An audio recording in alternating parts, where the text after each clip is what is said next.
Start and record the webinar so that I can share that as a replay with everyone. It's just going to be you and me, so which is great. This is almost like a one-on-one session. If others join, then that's lovely as well. But I am going to get right into it. So we're talking today about fostering resilience in dogs. And I wanted to share a little bit about where this really came up for me. Um, I've been thinking a lot about actually, my dogs over the last few weeks. Um, we've been undergoing like a big home improvement project that has essentially had my dogs and me locked up in one room for several hours at a stretch. And they've had to sort of really very quickly familiarize themselves with a lot of unknown people in the house, a lot of movement, displacement, new smells, new sights, new sounds. And it's been really stressful for all of us, and it's sort of required me very specifically, I think, every day to find new resilience to cope with just the level of displacement and disorientation that I've been experiencing. And I imagine that it's no different for the dogs with me as well. And I think that sort of got me thinking a lot about, how do we really think about resilience in dogs, right? And how do we prioritize and hold that more important than obedience or compliance? And when we think about especially dogs who have a hard time in different contexts, how do we really prioritize building resilience for them overall so that they can cope in different situations and really think about them coping as opposed to them mastering a certain behavior. And so that's really the space where some of these thoughts sort of came in from. And so I'm just going to get right into it. I recently asked, my Instagram community to share what they understood of resilience in dogs. And these were some of the responses that came through. Oh, um, whoa.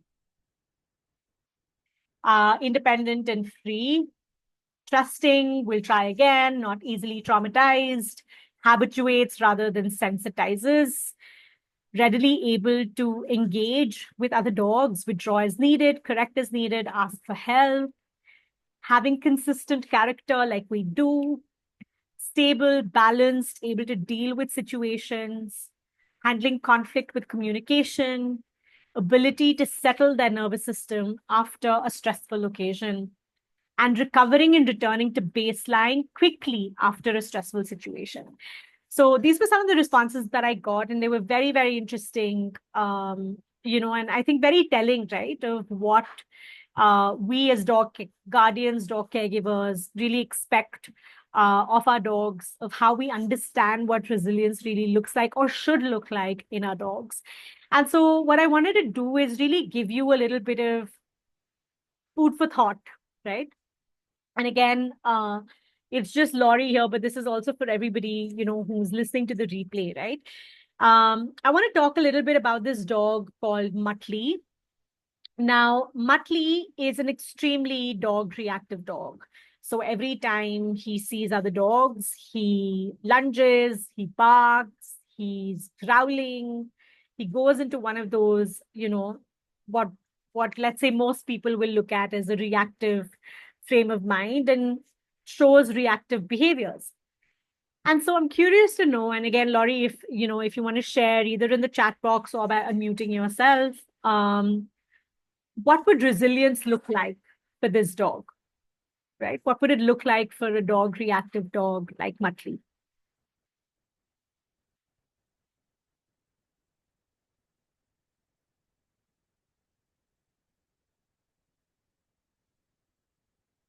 Okay. Hi, sorry, I was trying to figure out how to unmute. No worries. Yeah. Sorry. No. Yeah, I think for a dog reactive dog to have resilience, I think I don't know. One of the things that you just said, I for me, being able to bounce back after having a reaction. I mean, obviously, it's going to take some time to not have reactions. So I think in the meantime, it would be just to be able to come back down after Mhm. having that reaction, after Yeah. getting so excited. Yeah. Yeah, fair enough. So I think, bouncing back from a reaction, but also I think, something that you shared, which is really interesting, which I think a lot of dog guardians and caregivers would also echo with, is to also get to a point where you don't have those reactions, right? Like that's what Mhm. essentially resilience would look like. Now, suppose I give you a little bit more context, right? Suppose I tell you this is a dog who has actually survived a leopard attack, that Mm. he was mauled by multiple dogs when he unknowingly walked into their territory, that for a year he had to be hand fed, he had a nasal tube to give him food, he had multiple surgeries, and that for a whole year he was absolutely critical, right? Wow. Now, Wow. what would resilience look like for him? Oh boy. Coping, I guess, with daily life. Um, wow. Yeah, that's intense. Yeah.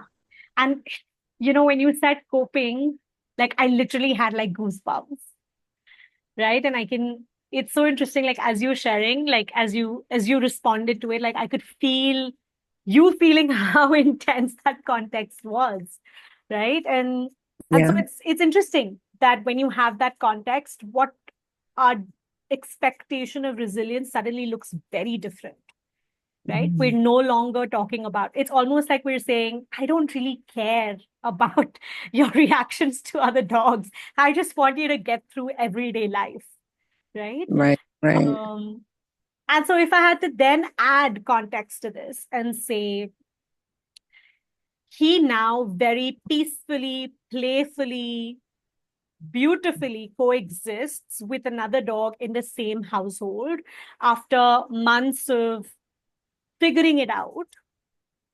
Would you now describe Muttley as a resilient dog? I would. I would. Yeah. Yeah. And Yeah. so I think Muttley's story is so interesting because to me it's a great example of how resilience is really dynamic, right? It's not fixed, it's not Mm. static. It's not about your dog showing you one thing, but it's really a process of learning and growing, right? And it's about moving through different contexts and figuring out what is the best way for me to respond in that one particular context, right? But it's also not something that you can necessarily see in isolation, right? So if I had to only focus on Muttley's dog reactivity, then of course he has to build resilience, right? But if I step back and really see Muttley as a dog with all of his history, with all of the things that he's been through, with all of the ways that he's already coped, my definition or my expectation of what resilience looks like for him and how I see him as a resilient dog or not a resilient dog also shifts drastically, Mhm. right? Mhm. Um, and so what's really interesting about resilience is it is about adapting, right? It is about taking situations in your stride and figuring out the best way to cope with it, right? What I think Mhm.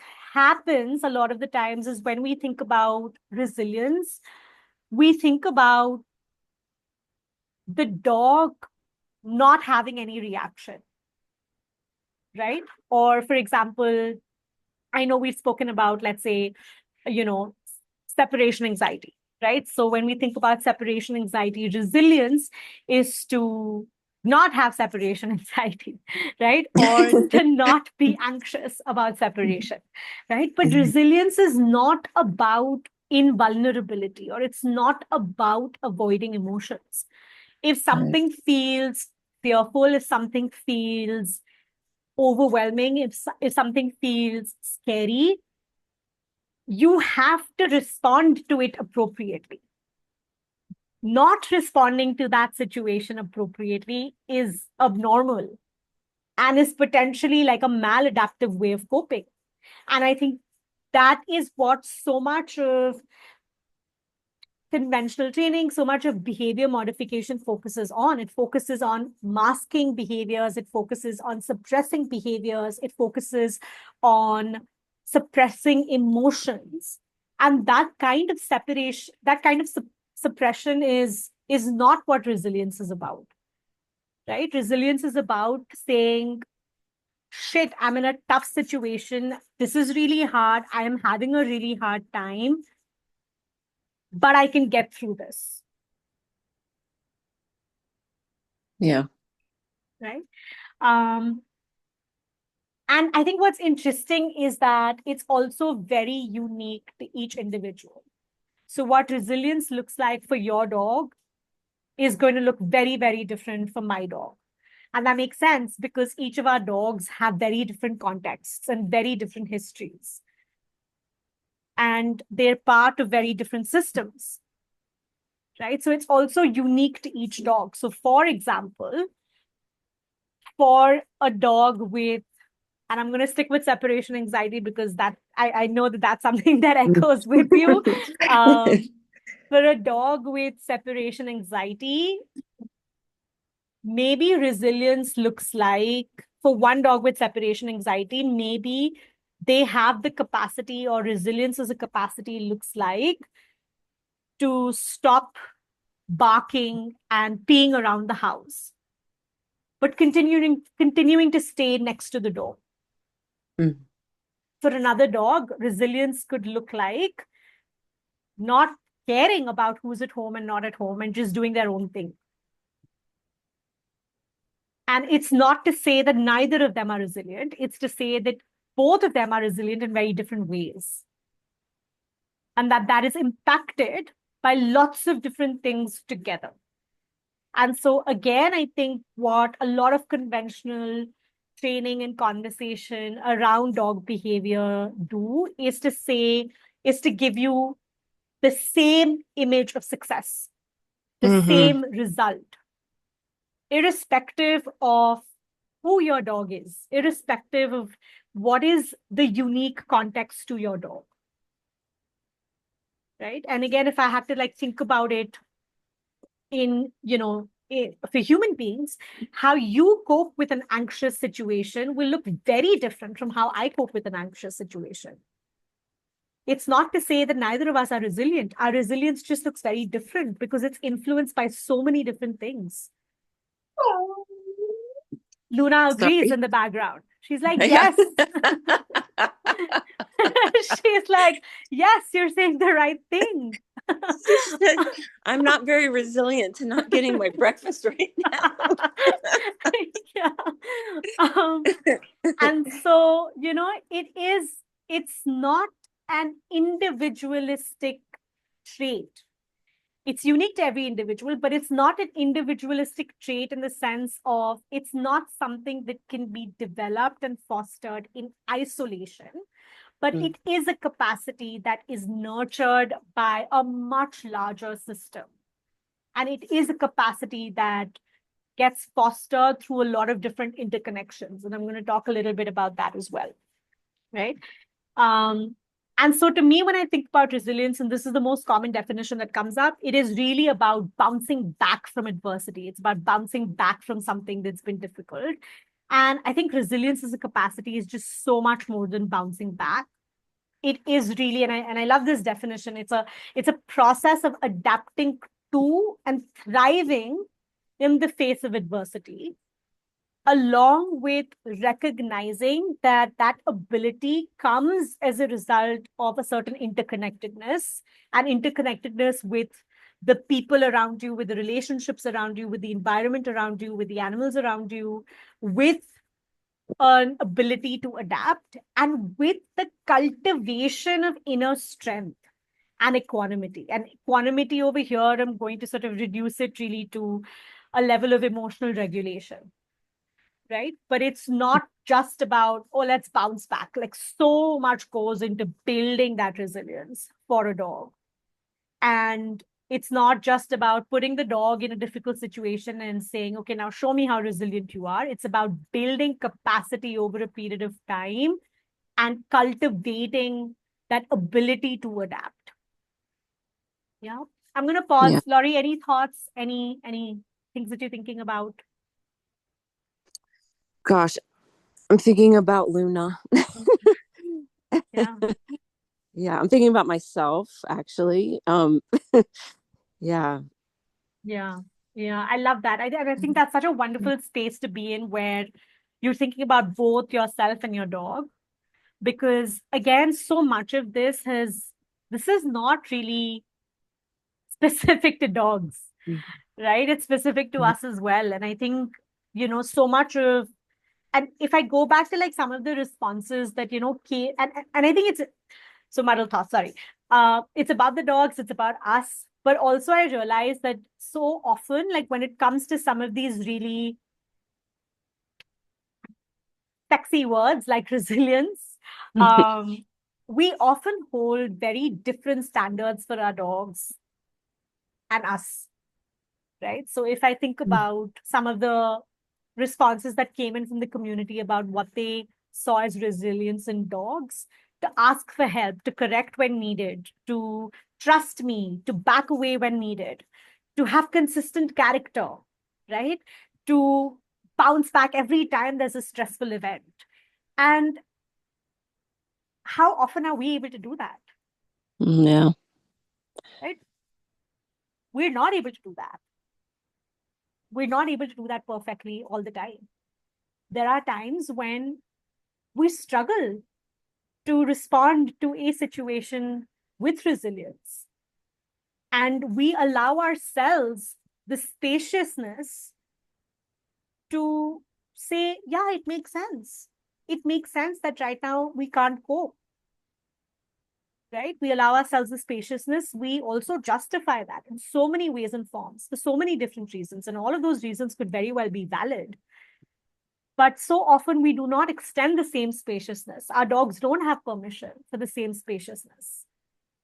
They're expected to act and be in ways that don't necessarily account for their inner world at all. Yeah.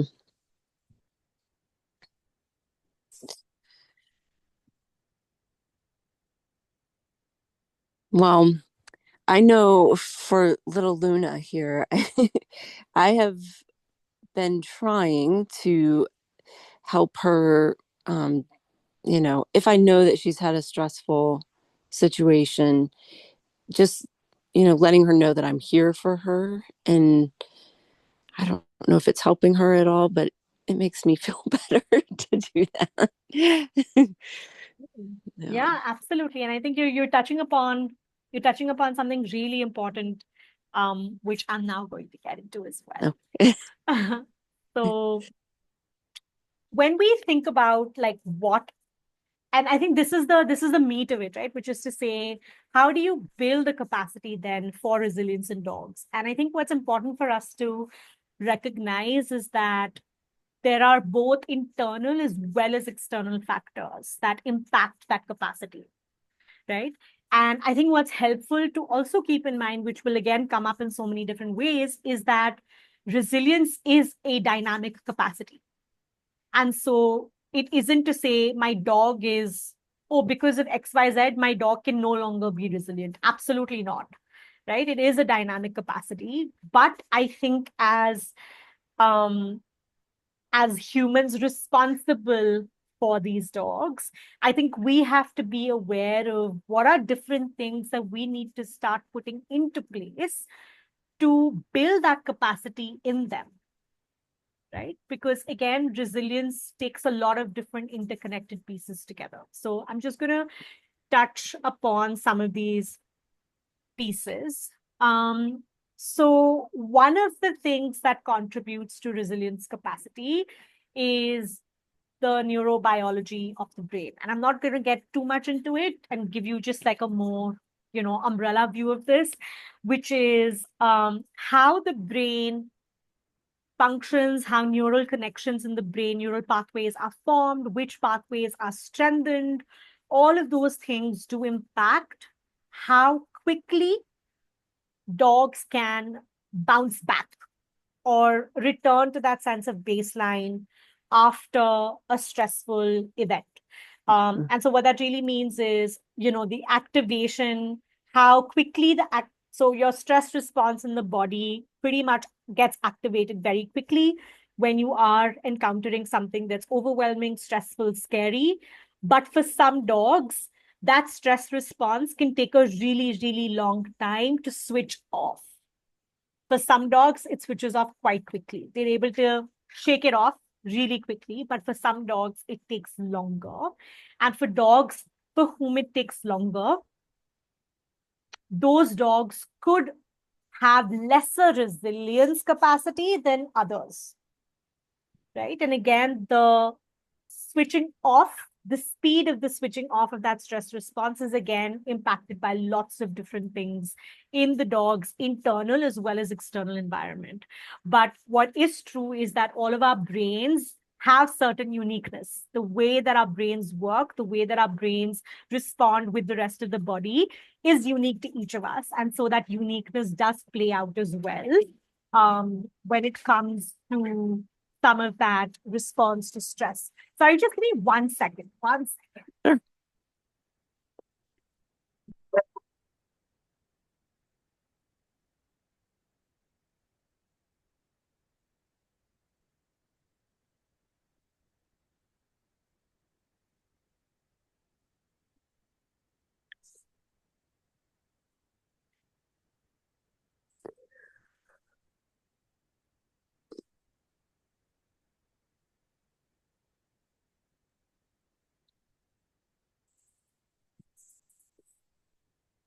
Sure.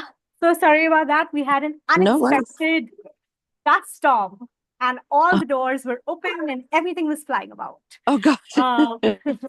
Yeah, I'm just gonna, sorry, I resume this.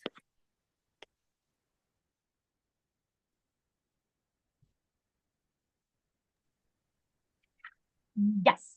Okay, so neurobiology of the brain looks different for different dogs. But I think, again, what is helpful for us to keep in mind is that we also have evidence of the fact that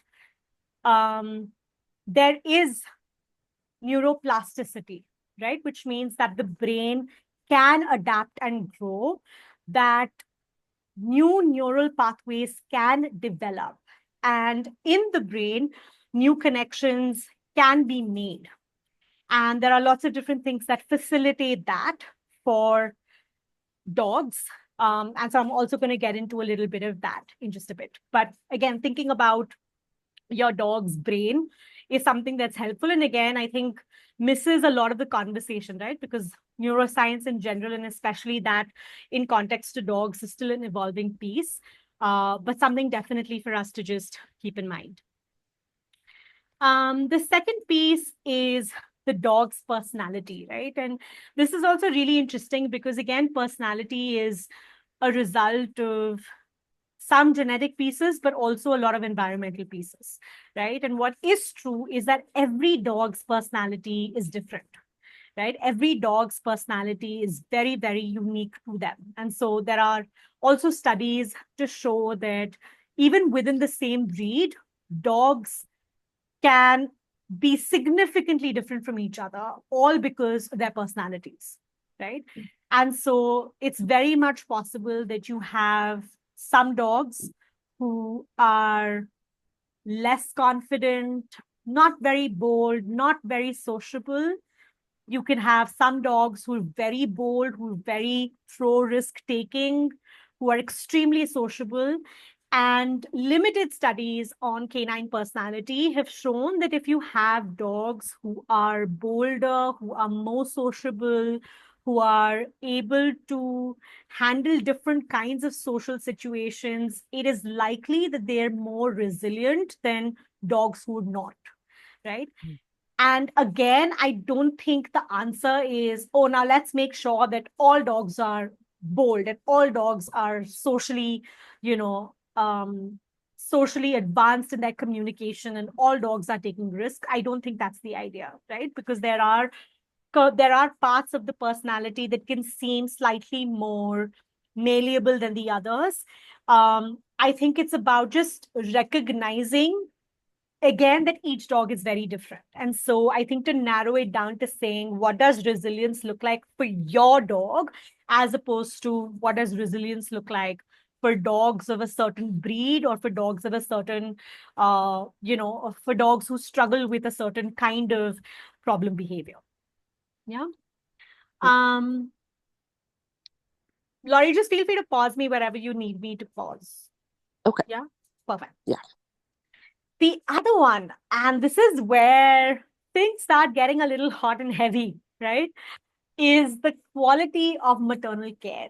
And I think this is just so, so, so important for us to keep in mind because in dogs, one is there is an incredible amount of evidence, and this is true for obviously human beings. This is also true for, other animals. This is true for dogs as well, which is there is solid evidence to say that good maternal care in dogs is a very, very important factor in increasing individual resilience, right? And so what has been found, and again, limited studies, but what has been found is that in dogs where they have received good quality maternal care, those dogs have shown less fearfulness, have shown less stereotypic behavior, decreased stress reaction in novel situations, increased sociability, persistency, and increased playfulness, right? And I think this is something that I like. If you ask me personally, I feel like this really like breaks my heart because if I think about so many of our dogs, right, especially, as a result of the way dogs are just bred, right, for most part in the world, a lot of these dogs don't have access to quality maternal care, Mm-hmm. right? And I think it's important for us to recognize what that does to their to not just their cognitive, not just to their brain development, cognitive development, but also their psychosocial development, right? And so if I think about, let's say, free living dogs, a lot of free living dogs stay with their mother, with other adults of their, group, so as to speak, sometimes till 6 months, sometimes till 9 months of age, sometimes a little bit more. They continue to choose to be around each other, right? As opposed to so many dogs who get separated so very early on, right? Or, for example, even the outlook on how many young dogs who are not themselves very developed are made to then breed and have litters of pups, right?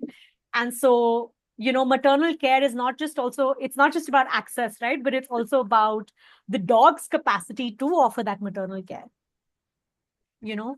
And so I think that definitely leaves some sort of an imprint and some sort of an impact on lots of different things for those puppies, but one of them is definitely resilience capacities as well. You then have things like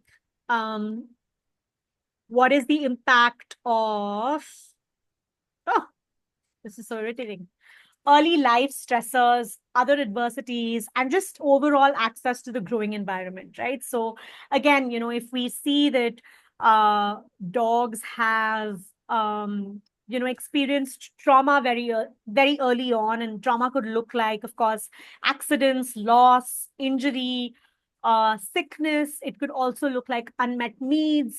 If they've been abandoned very early on, if they've, struggled with just, adjusting, not having the right kind of socialization, if they've not had access to an enriched environment while growing up, for example, right, that has been focused on building some of those capacities, then that could also impact their level of resilience, right? And so, we see this again across the board. Like, I think for me, a great example is just dogs who were adopted, bought during during COVID, where so many of their formative months and years were spent very differently as compared to how life became post-COVID, right? And so what is really the environment that they had access to when they were growing up? And again, for some of our dogs, that could be a complete blank slate for us. We may have no information whatsoever as to what that has looked like. But again, to just recognize and acknowledge that, of course, that contributes to that individualized capacity for resilience. The other one, there we go, being attachment and social relationships. And honestly, this is one of the factors that I can speak for a very, very long time on. So I'm just going to keep this limited. But again, I think to me, and it's really interesting, right? Because I think across these factors, it's almost like I'm presenting truth, but at the same time, I'm presenting hope, right? Because again, what I find really interesting about attachment and social relationships is that there are studies to show that humans and dogs are capable of creating secure attachments in the same way that parents and children are. And there is that overlap in that relationship. And to me, that is so, so, so powerful. So what you said in terms of that example where when Luna is having a hard time, Laurie, and you show up for her and it makes you feel better, I am sure it makes her feel better as well. Right? Because what you are doing in that moment is you are showing up. What you are doing in that moment is recognizing that you've had a bad day and I'm just going to be around. I'm going to reassure you. I'm going to give you something to help you. My presence, my full presence is going to offer, is intended to offer comfort. And that is exactly what co-regulation is, right? We rely on another being to regulate our own emotions. And in doing that, we're co-regulating with each other. And so for a lot of our dogs who, the first 2 points could be blank slates, we have the opportunity to build resilience by thinking about how do we become more emotionally attuned to our dog? How do we think about what does it mean to build secure attachment with them? How can I become a secure base for them? How can I become the person that they know they can rely on when things get hard?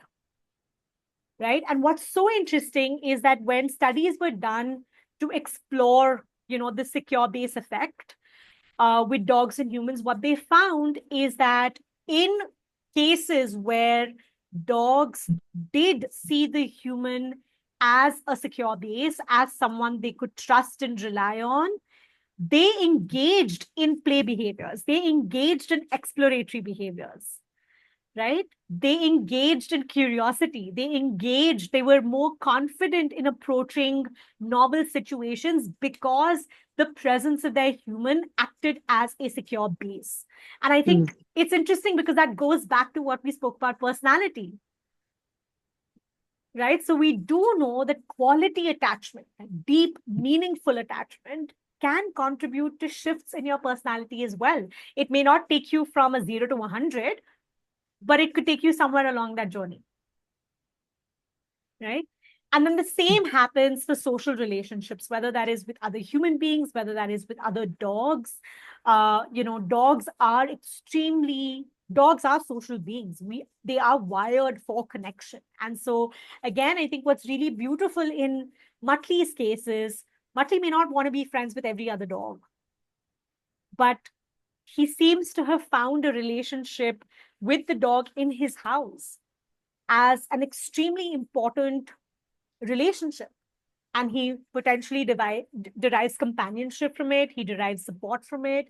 He derives certain social needs from it. And it's very much possible that Muttley could use that relationship as a secure base to explore relationships with other dogs. Mm. Right. So thinking about, again, the quality of our relationships with our dogs, but the quality of relationship that our dog has with others around them, is something that could contribute towards that resilience capacity. Laurie, I'm going to pause. Any thoughts? Oh boy. It's just yeah, I really I love that for Muttley. That just really warmed my heart. And it just makes me feel hopeful for Luna that what I'm hoping that I'm doing for her is helping her. Yeah. Yeah, yeah, absolutely. The other one that increases resilience capacities is exercise. And I want to add multiple caveats to this because when we talk about exercise, I think it's really important to think about what is species appropriate, right? And what is exercise? What is the kind of exercise that's actually beneficial for our dogs? So in this context, and to be honest, in any context, exercise does not actually mean 2 hours of fetch or incredibly adrenalizing activities, right? Exercise actually means how do we give dogs the opportunity to engage in natural movement, in free movement as much as possible, right? And, technically the term is functional movement, which is what the muscles, the joints are naturally designed to do. So we're allowing for a lot of natural free movement. And that kind of exercise has the capacity to increase neuroplasticity of the brain. It has capacity to encourage behavioral adaptation across different sorts of situations. So this exercise could look like free running. It could look like slow, deliberate, intentional walks as opposed to brisk walks. It could look like access to enriched environments.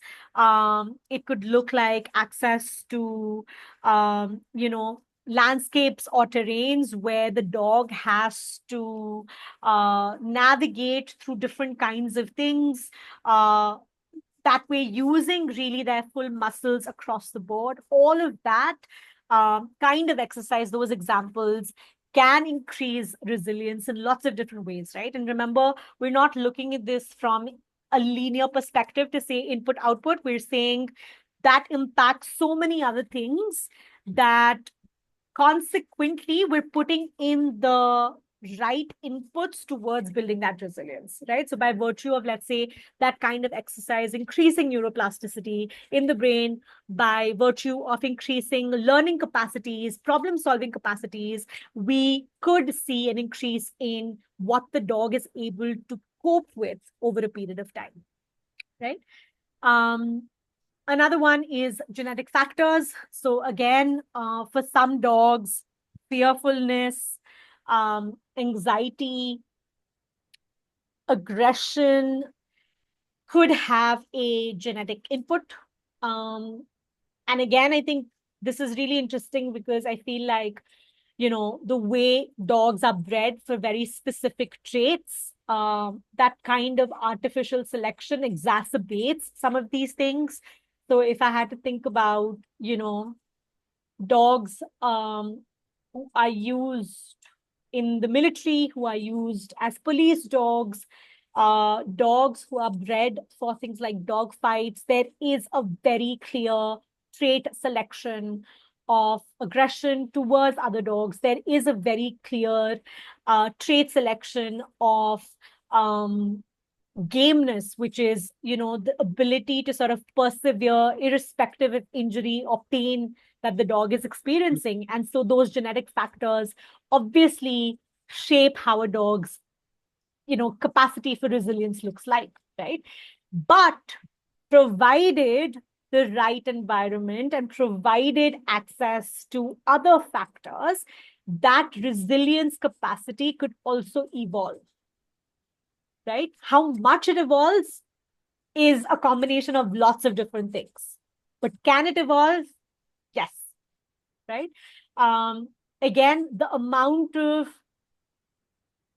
what it would take for that resilience capacity to evolve will also look very different based on the dog and obviously based on the human offering that environment. But I think those genetic factors could definitely be something that we have to think about as well, right? And then, of course, you have epigenetics, which is, really all the different ways that the environment around dogs kind of influences their genetic expression.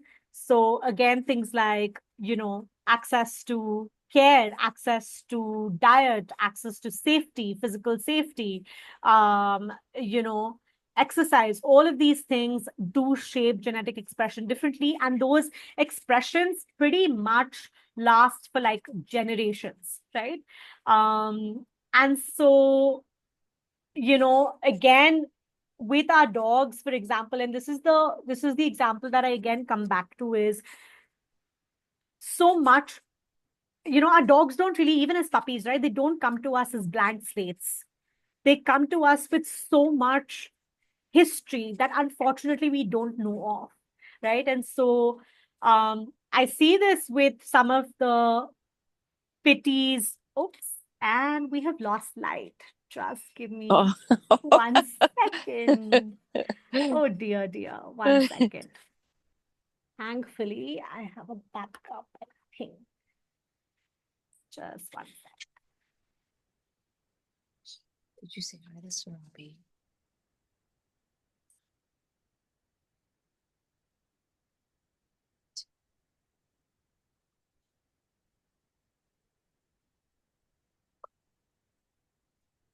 You just punched me. Did you just punch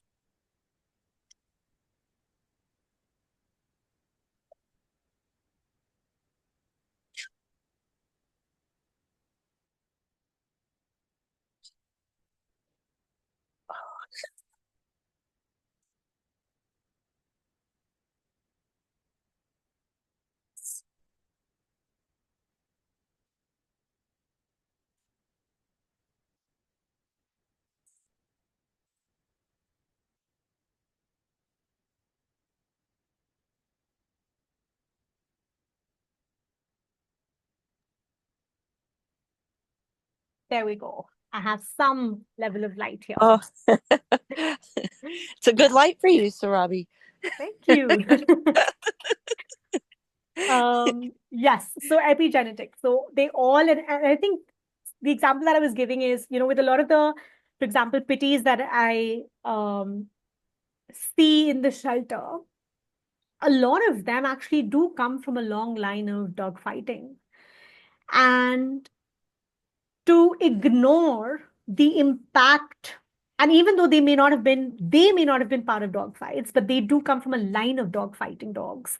To ignore the impact of what that kind of stress and trauma does to consequent gene expressions in dogs is also very, very short-sighted, right? So very much like us, our dogs also carry ancestral wounds, right? They also carry wounds from their lineage that we may or may not be aware of or know.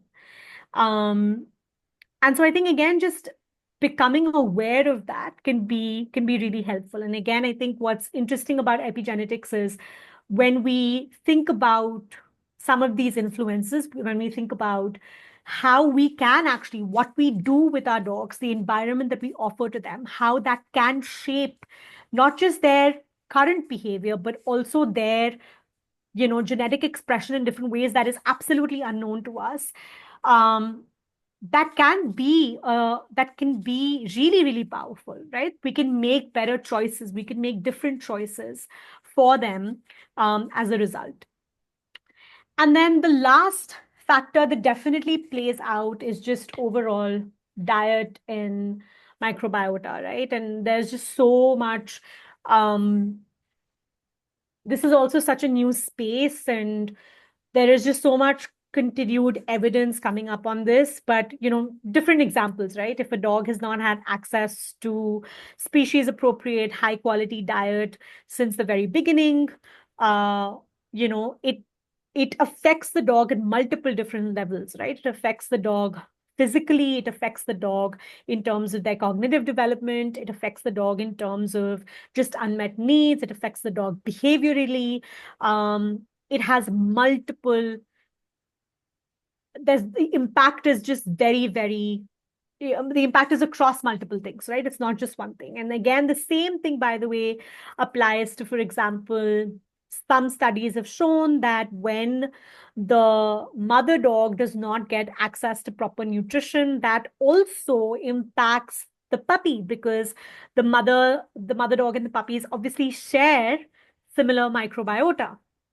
And so you're potentially getting a puppy with reduced capacity for resilience right at the very start, because we have absolutely no idea what has happened before the pup. We have no idea what's happened in utero for Mhm. for them, right?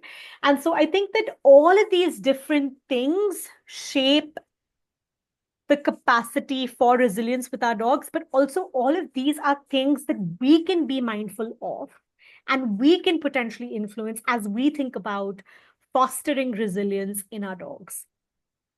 And so I'm just going to pause here before I move to the next piece, Laurie, but would love to hear like your thoughts, like what about this resonates, is hitting for you in regards to Luna? Well, yeah, it's since I don't know her upbringing, before we got her, it just makes me think so much about like all the things that could have affected her.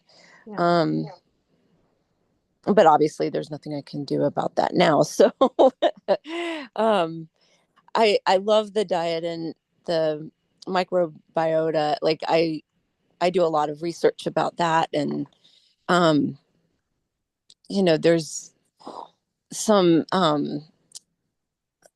sorry, she's doing some really funny things. Some supplements that Yeah. I've been using and hoping that can help. And oh gosh, that's a big one for me because I we struggle a lot with her GI issues and things, and so I know that that's affecting her behavior, and I know how important it is for those things to be in place. So that's a big one for me. Yeah, and I'm when you brought up the exercise, I'm really trying to figure out what is appropriate for her. We do our walks, Mhm. and she does a lot of sniffing, and it's just I'm just running up against like how do I figure out what her needs are Mm. to really help her. And I just wish she could talk to me and tell me. Yeah. So Yeah. those are the things that are really hitting home for me. And yeah, I think those are big things for her and Yeah. how to support her. Yeah. Yeah, for sure. For sure. And I think that is the journey, right? Like that is the journey of getting to know each other. That is the journey of, I think, building that kind of emotional attunement with her as well, right? To be able to not just think about like, you know, to I think like put down together like what her needs look like, but also what is the best way to respond to them. Um, in a way that's very like unique to her. And I think like cracking that, then if you've cracked that, then you don't need anything else, right? Right. It is that, and I think there's a reason why, and which is why to me, I think this is such an interesting journey of like learning, unlearning, revelation, reflection, awareness, because this isn't really like a formula that you can crack.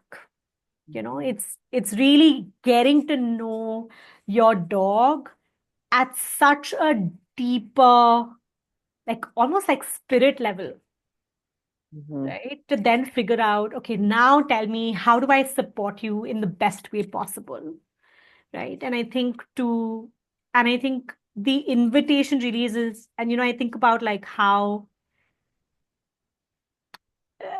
I've been with my husband for a while now, and I feel like I know a lot about him and I know him really well, but I'm still discovering so many things about him, Mm.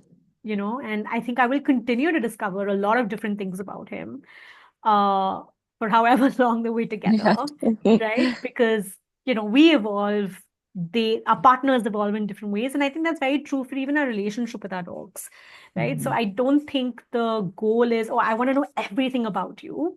I think the goal, if at all, for the lack of a better word, I think the journey really is in saying, okay, how much can I figure out what you're telling me right now and give you what you need? And how can I just keep building that capacity, you know, to learn and to read and to get to know you better and to communicate with you? And I think that's really the foundation of that relationship altogether. Yeah. You know?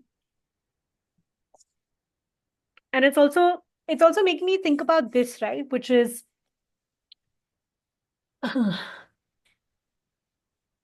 and it's linked to two things. I think one is sometimes as dog guardians and caregivers, and I find this particularly true for I think the women, is that we put so much pressure on ourselves to provide the perfect care, Hmm. you know. Um, and I think two things with that, right? I think one is the human side of it, which is to say, what would it take for us to build capacity to accept? Because I do think this is the truth of it, to accept that there is no such thing as perfect care. That care will be imperfect, but what matters is, do we still make an effort to show up? And do we still make an effort to understand and figure things out? So Yeah. I think that's the human part of it. But I also think the dog part of it, which also, by the way, applies to humans, is that, again, resilience is not really, I don't know what the word is. It's not a universal trait even for the dog. So the dog could demonstrate resilience in some situations and may not demonstrate resilience in other situations. And I think that's okay, right? I don't think we need to have, and again, I think like it's interesting for us to reflect on these things, because I think that a lot of the times, like, I think this idea that you have to be resilient in everything comes from this idea of wanting the perfect dog. Yeah. It's very similar, and I don't know whether you relate to this, Laurie, but like, for example, in at least in a lot of Indian households, like the pressure on children to be perfect across all subjects that they study, irrespective of whether or not they have the interest, the knack, the orientation for it. But the idea that you have to score 100 on everything, Yeah. you know, and that's just not how it is. Like, we don't do that. No. No. So Yeah. I think like, and again, I think that so much of this, and I think the lesson to really learn from this is to say, like, how do you really meet your dog where they are, right? And like, because your dog, and I think this is something that I found true for pretty much every dog that I have worked for, um, that they already come with so much resilience. They're so resilient, right? Like, to me, like, I think about dogs who've been, and again, so many of the dogs that I work with have those stories, right? Where they've been abandoned. They've had a really rough start. Some of them have been ill-treated or ill-treated or neglected or even abused by the humans that they were living with at one point in time. But to open their hearts and to trust deeply again and to be like, oh my God, I love you, you new human. I Yeah. mean, what a testament to resilience. Yeah. And why shouldn't that be enough for us to establish that baseline of our dog? My dog is already resilient, but my dog just needs support, extra support in coping with some kinds of situations, Yeah. you know? Yeah. Oh, I love that. Yeah. All right. And so, again, Oh. Laurie, you already know this, but again, for everybody who's watching the replay, one of the ways that I can definitely help is through a more one-on-one conversation where we talk a lot about what's going on with your dog, what's going on with you, how we can start putting into place some of these coping strategies that are very unique to them, how we can, I think, just take on this journey of understanding how to meet your dog, where your dog is at, and how to help them, and you move forward together, I think, with intention and love and kindness and all of those amazing, soft, mushy, amazing things. And so for everybody who's accessing the replay, I'm also going to share all of the information on how we can connect and chat. But yeah, that's what I wanted to sort of close with. Laurie, would love to hear just your thoughts, anything that's feeling really strong and powerful for you. Yeah, I'm gonna take the story of Muttley into my day today. Yeah. And yeah, and I think it's freeing to know that it doesn't have to be 100% and to give grace, Yes. Yeah, that is my big takeaway. Yes. Oh my God, I have goosebumps. I love the word. I love the idea of giving grace. I feel it's so, so, so powerful. And I think like to give our dogs grace, to give ourselves grace, like I think, you know, and it's so telling, right? Like I think we're living in a world today where people don't give enough grace to each other. Yeah. And so in our own little worlds, like how do we practice that as much as possible? I think that's just so, so, so powerful. So thank you so much for sharing that reflection. Well, thank you for doing this. It was very uh the timing was perfect I love that. to get Yay. that email. Yeah, I'm so glad. And it was so good to connect with you after a while. Yeah. I'm really glad to be Yeah. able to hear your voice and hear Luna's voice in the background as well. But yeah, and thank you so much for being so patient as I struggled with different things Oh no. on this webinar. But really, really appreciate you being here, Laurie. And yeah, I look forward to staying in touch and catching up more. Yeah. Yes. Awesome. Thank you so Thanks much. so much. Take care. All Bye. right. Bye.